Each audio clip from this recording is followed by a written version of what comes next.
Hello नमस्कार प्यारे बच्चों, आप सभी लोगों का मोस्ट वेलकम है आपके अपने प्यारे से YouTube channel CKS online classes पे। तो कैसे हो आप सभी लोग।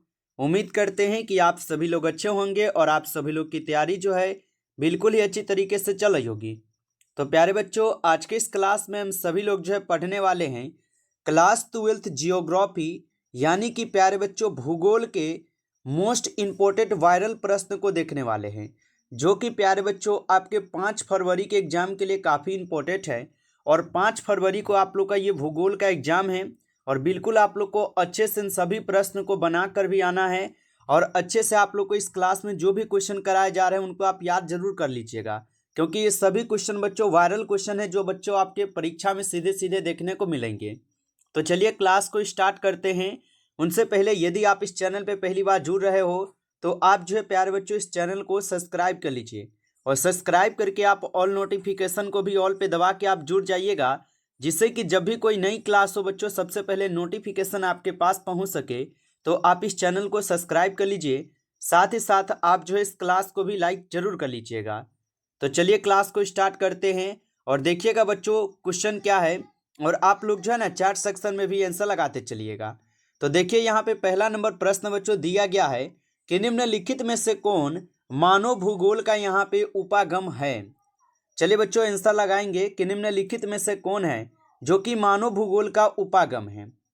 तो यहाँ पे इस क्वेश्चन का सही जवाब क्या हो जाएंगे, तो यहाँ पे इस क्वेश्चन का सही जवाब हो जाएंगे बच्चों इनमें से सभी। क्षेत्रीय विभिन्नता है, स्थानिक संगठन है और अन्वेषण एवं वर्णन भी है, यानी कि बच्चों यहाँ पे सभी हो जाएंगे। ऑप्शन डी लगा रहे हो तो सही जवाब है।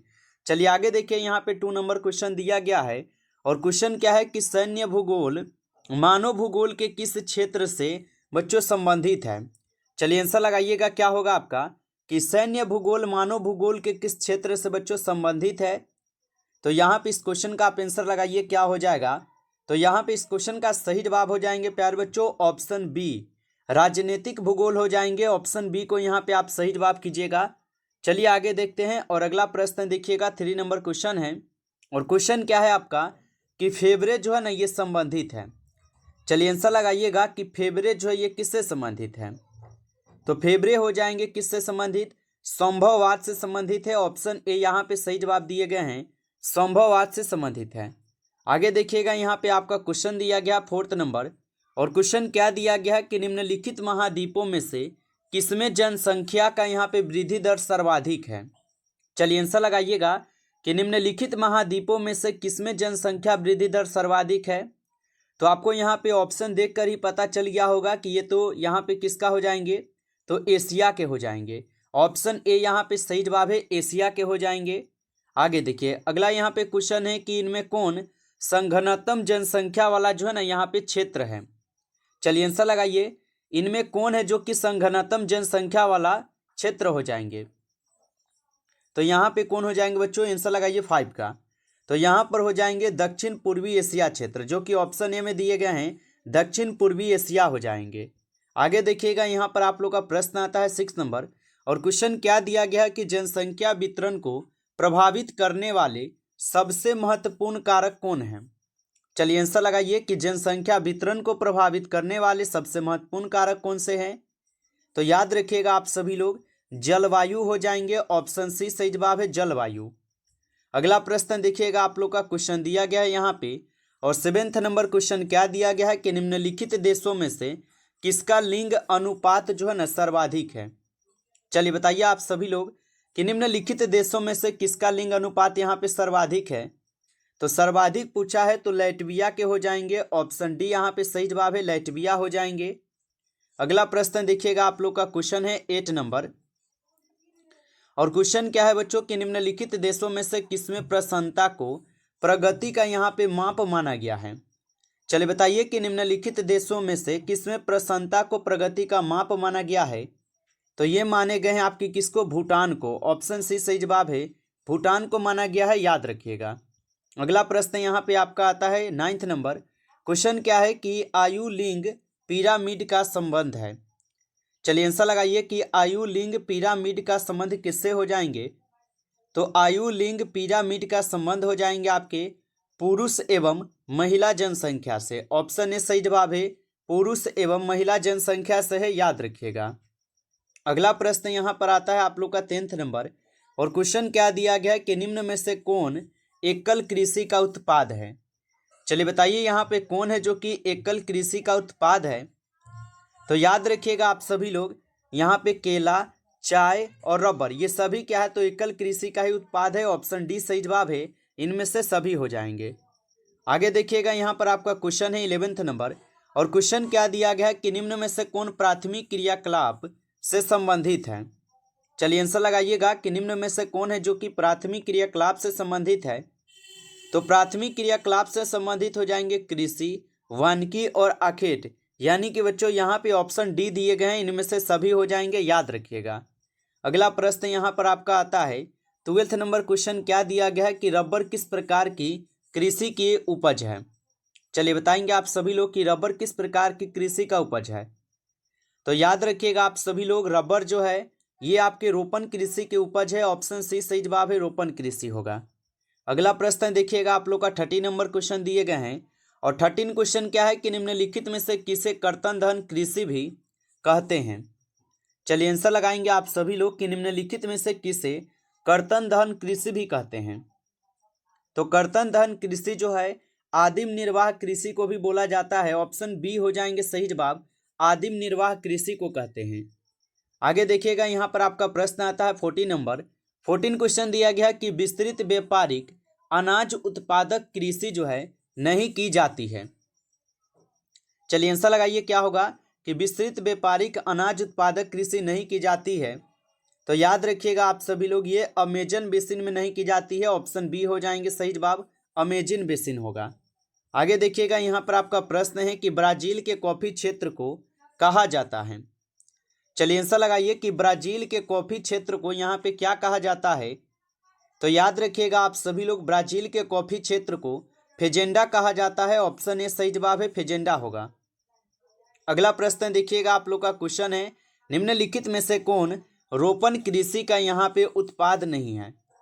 चलिए बताएंगे आप सभी लोग कि निम्नलिखित में से कौन रोपण कृषि का उत्पाद नहीं है।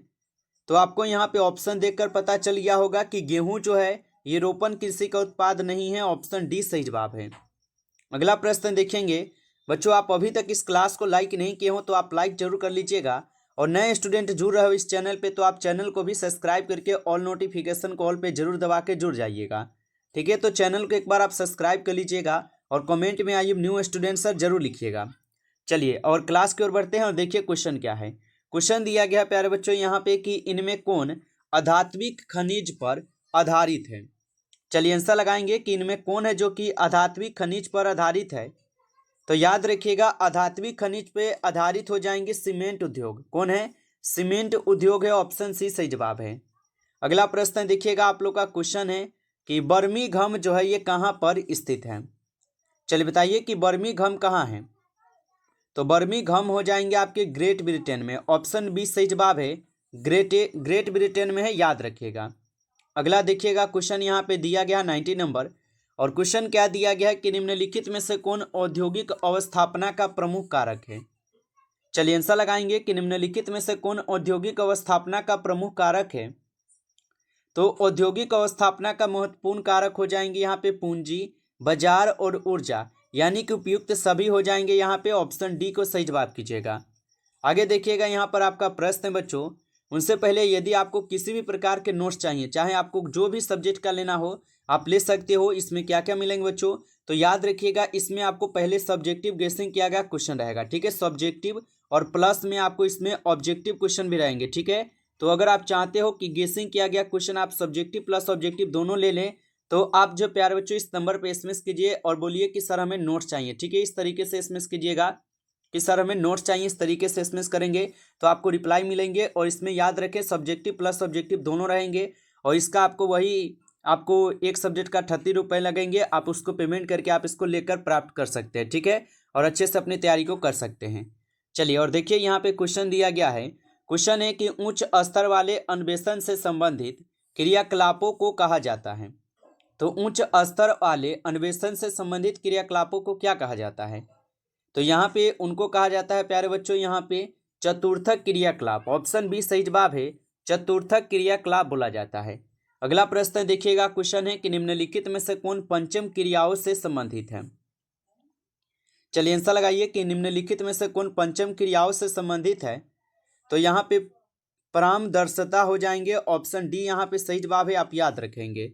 चलिए अगला प्रश्न देखिएगा, आप लोग का क्वेश्चन है 22 नंबर, और क्वेश्चन क्या है कि निम्नलिखित में से कौन पेशागत कॉलर का रंग नहीं है। चलिए आंसर लगाइए कि निम्नलिखित में से कौन पेशागत कॉलर का रंग नहीं है। तो याद रखिएगा आप सभी लोग, काला जो है ये क्या है, तो पेशागत कॉलर का रंग नहीं है, ऑप्शन बी सही जवाब है। अगला प्रश्न देखिएगा, आप लोग का क्वेश्चन है 23 नंबर कि निम्नलिखित में से कौन कृषि आधारित उद्योग है। चलिए बताएंगे आप सभी लोग कि निम्नलिखित में से कौन कृषि आधारित उद्योग है। तो आप सभी लोग जो है याद रखेंगे, जूट उद्योग जो है ये कृषि आधारित उद्योग है, ऑप्शन सी सही जवाब है। अगला प्रश्न देखिएगा, आप लोग का क्वेश्चन है कि मीटर गेज रेल लाइन की जो चौड़ाई है ये कितनी होती है। तो मीटर गेज रेल लाइन की चौड़ाई कितनी होती है, तो आप जो है याद रखेंगे यहाँ पे इस क्वेश्चन का सही जवाब क्या हो जाएंगे।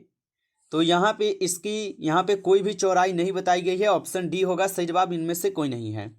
अगला प्रश्न देखिए, क्वेश्चन है कि बिग इंच संबंधित है। चलिए आंसर लगाएंगे कि बिग इंच जो है ये संबंधित है किससे। तो बिग इंच संबंधित हो जाएंगे आपके पाइपलाइन से, ऑप्शन यहाँ पे डी सही जवाब हो जाएंगे, पाइपलाइन से है, आप याद रखेंगे। अगला प्रश्न यहाँ पर आपका आता है कि विश्व के प्रमुख समुद्री पतन निम्नलिखित में से किस प्रकार के हैं। चलिए बताइए कि विश्व के प्रमुख समुद्री पतन निम्नलिखित में से किस प्रकार के हैं। तो आप इसको याद रखिएगा, ये हो जाएंगे आपके विस्तृत प्रकार के। यहाँ पे ऑप्शन आप लोग का सी सही जवाब दिए गए हैं, विस्तृत प्रकार हो जाएंगे, याद रख लीजिएगा। चलिए आगे देखिएगा, यहाँ पर आपका प्रश्न दिया गया है, और प्रश्न क्या है कि ट्रांस महाद्वीपीय अष्टुअर्ग महामार्ग जो है ना ये जोड़ता है।